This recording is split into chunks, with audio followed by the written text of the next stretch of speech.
नमस्कार मंडळी, स्वागत आहे आपल्या यूट्यूब चॅनलमध्ये. तर आपल्या चॅनलचं नाव आहे आम्ही शेतकरी. तर तुम्ही बघू शकता,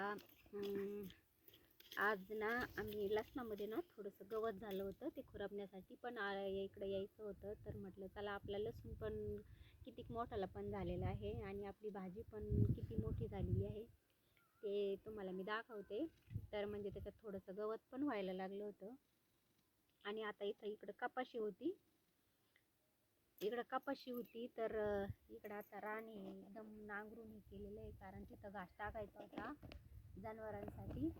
आणि आता आमच्याकडचे ऊस पण सगळे तुटून गेलेले आहेत आणि इथं नुसता रोटा मारला होता कपाशीच्या वावरामध्ये. तर मग जागाच नव्हती यावर्षी लसूण लावायला. तर म्हटलं चला आपण ना, तर मी ना हातानेच ओढलं होतं, असं आपलं ते असतं ना ओढायचं, त्याने ओढलं आणि लगेच ते वाफे असे येडेवाकडे तयार केले. आणि इथे ना अजून म्हणजे घासाचे वाफे तयार करायला भरपूर टाईम होता.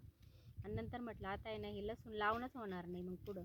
मग मी काय केलं, पटकन 2-3 वाफे तयार केले आणि त्या वाफ्यामध्ये ना आम्ही लगेच घरी लसूण होता आमचा, मग लगेच लसूण इथं लावून दिलेला आहे. आणि आता बघा, ते लसूण लावलेलं आहे ना, इथं 8 दिवसच झाले असतील, तर 8-10 दिवस झाले असतील. तर बघा लसूण किती म्हणजे एकदम मस्त उगवलेला पण आहे, तुम्ही बघू शकता. आणि त्यामध्ये कोथिंबीर पण आहे, तिथं कोथिंबीर पण लावलेली आहे. कोथिंबीर पण एवढी छान झालेली आहे आणि लसूण पण एकदम मस्त उगवलेला आहे. कारण याला खत पण टाकलं होतं, जे आपल्या गोठ्यात खत होतं ना, शेणखत, मग ते खत पण टाकून दिलं होतं. आणि त्याच्यात लसूण लावला होता.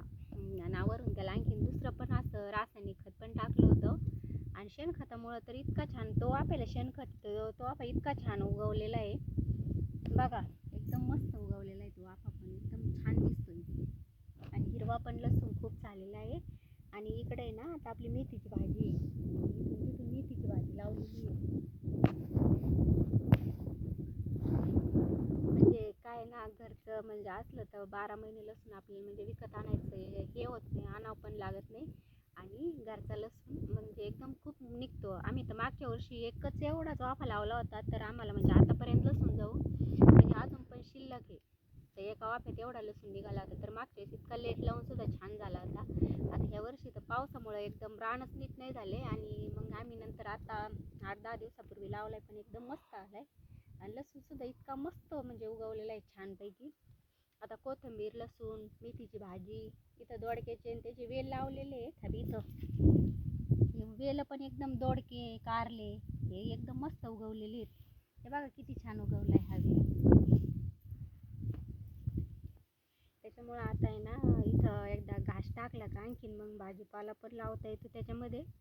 आणि आपल्या लसणाला पण इथं पाणी भेटेल. त्याच्यामुळे आहे ना, त्या लसणाला आहे ना खुरपून घेणार मी, कारण हे असं गवत जर उगवलं, लय मोठं जर गवत झालं ना, मग त्याला खुरपायला अडचण होती.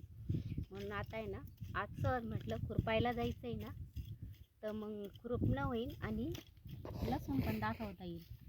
तर कसा वाटला आपला लसूण